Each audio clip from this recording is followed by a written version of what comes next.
महान गायक मन्ना डे की आवाज बॉलीवुड फिल्मों में बैकग्राउंड सिंगिंग की वो आवाज थी जो ना सिर्फ दिलों की गहराइयों को छूती है बल्कि सीधे आत्मा में ही उतर जाती है। जनक जनक तोरे बाजे पायलिया प्रीत के यारी है ईमान मेरा यार मेरी जिंदगी। कठिन बंदिशों से लेकर देशभक्ति के तराने, कव्वालियों और रोमांटिक गीतों में मन्ना डे ने इतनी सहजता से गाया कि आम आदमी भी इन्हें बहुत सहजता से गुनगुना सकता है। वो हर मूड, हर राग, हर रंग के गीतों में अपनी अलग छाप छोड़ते रहे। तो कारवां की तलाश है ना तो हम सफर की तलाश। जिंदगी कैसी है पहेली हाय। ये दुर्भाग्य की बात है कि असीमित प्रतिभा वाले मन्ना डे जी को उनकी क्षमता के मुकाबले ज्यादा गाने नहीं मिले, मगर हर संगीतकार ये बात जरूर मानता था कि कुछ खास गीतों में मन्ना डे जो कमाल कर सकते हैं वो कोई और नहीं कर सकता। मेरी ज़ोहरत भी तुझे मालूम नहीं, तू अभी तक है हंसी। मन्ना डे साहब खुद नए किस्म के गीत गाने के लिए बहुत उत्सुक रहते थे, मगर हर सिंगर की तरह उनकी अपनी चॉइस भी रहती थी। इसलिए जब महान संगीतकार मदन मोहन जी ने मन्ना डे जी के मिजाज के मुताबिक एक कठिन गाना बनाया तो उन्होंने एक नया तरीका आजमाया। उन्होंने मन्ना डे को एक दिलचस्प घूस दी। ये घूस या रिश्वत इतनी दिलचस्प थी कि इसे पाने के लिए मन्ना डे साहब भी बेसब्र हो गए और मदन मोहन जी के घर पहुंच गए।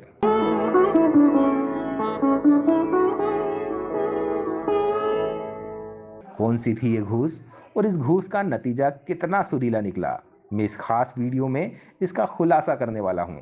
तो आपसे रिक्वेस्ट है कि इसे आखिर तक जरूर देखिए।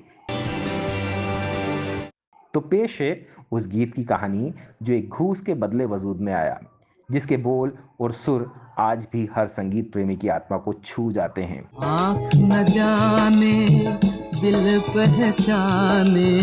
ये कहानी जुड़ी हुई है 1957 की फिल्म देख कबीरा रोया की, जिसके निर्देशक थे उस वक्त के बड़े फिल्मकार अमीय चक्रवर्ती और संगीत दिया था मदन मोहन जी ने। अमीय चक्रवर्ती हरफन मौला फिल्मकार थे। वो लेखक थे और फिल्मों का निर्माण और निर्देशन भी करते थे। उन्होंने दाग और सीमा जैसी गंभीर फिल्में बनाई और 1944 में अपनी फिल्म ज्वार भाटा में दिलीप कुमार साहब को पहला ब्रेक दिया। इस बार वो एक सोशल कॉमेडी फिल्म लेकर आए थे जिसमें अनूप कुमार, जवाहर कोल, अनीता गुहा, शुभा खोटे जैसे साइड रोल करने वाले सामान्य कलाकार थे। इसमें कोई सुपरस्टार या ग्लैमर नहीं था। इस फिल्म का आधार थी एक दिलचस्प कहानी और सुपरहिट संगीत।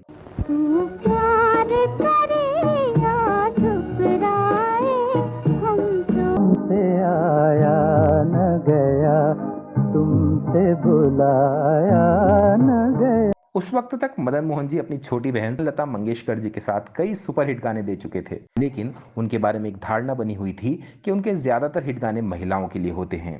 इसलिए देख कबीरा रोया के लिए मदन मोहन जी ने 10 बेमिसाल गाने रचे, जिनकी बंदिश अलग अलग राग पर बनाई गई थी।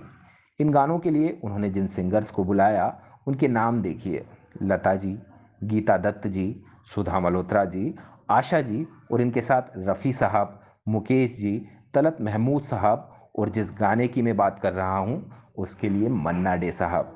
कौन आया मेरे मन के द्वारे। ये गाना फिल्म में अनूप कुमार पर फिल्माया गया था। अनूप कुमार रिश्ते में अशोक कुमार जी और किशोरदा के भाई थे और चलती का नाम गाड़ी में कॉमिक ब्रदर बने थे। हम थे वो थी और समा रंगीन, समझ गए ना, जाते थे जापान पहुंच गए चीन।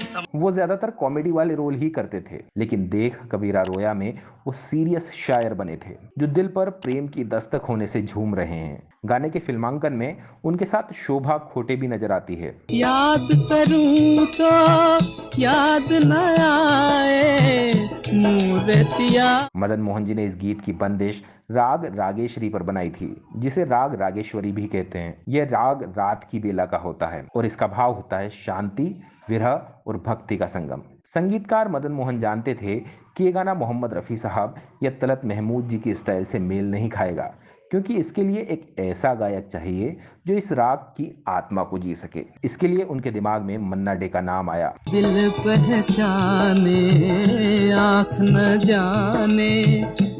उन दिनों मोहम्मद रफ़ी साहब किशोर दा और मुकेश जी मुख्य धारा के सितारे थे, जबकि मन्ना डे अक्सर सेकंड चॉइस माने जाते थे। उनका शास्त्रीय संगीत में निपुण होना उनकी सफलता में रोड़ा बन चुका था, क्योंकि निर्माता उनके पास हल्के फुल्के गाने लेकर जाते ही नहीं थे।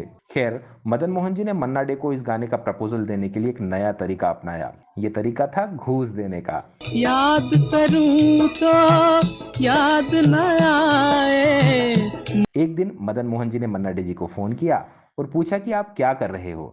मन्ना डे ने जवाब दिया कि कुछ नहीं, बस घर पे बैठा हूँ, फरमाइए। तो मदन मोहन जी बोले कि फुर्सत है तो मेरे घर आइए, मैं आज आपको मटन भिंडी खिलाता हूँ। जो नॉनवेज खाते हैं वो जानते होंगे कि मटन के अलग अलग कॉम्बिनेशन में भिंडी वाला कोई कॉम्बिनेशन नहीं होता। मदन मोहन जी ने ये बिल्कुल नई डिश बताई थी, इसलिए मन्ना डे ने चौंकते हुए पूछा, ये कैसी डिश है, मटन के साथ भिंडी? मदन मोहन जी ने जवाब दिया कि ये तो आपको मेरे यहाँ आकर और फिर इसे खाकर ही पता चलेगा कि ये कैसी डिश है। मन्ना डे उन दिनों मुंबई के बांद्रा में रहते थे और मदन मोहन जी का घर पेडर रोड पर था। इन दोनों जगहों के बीच ठीक ठाक दूरी थी, लेकिन मदन मोहन जी का खाना और उनकी हॉस्पिटैलिटी मशहूर थी। सब जानते थे कि मदन मोहन जी लाजवाब खाना बनाते हैं, तो मन्ना डे खुद को रोक नहीं पाए और उनके घर पहुंच गए। यहाँ वादे के मुताबिक मदन मोहन जी ने उन्हें शानदार भिंडी मटन की दावत दी। जब मन्ना डे खाकर तृप्त हो गए तो मौका देखकर मदन मोहन जी ने उन्हें ये गाना और इसकी कंपोजिशन सुनाते हुए कहा कि ये गाना आपको ही गाना है।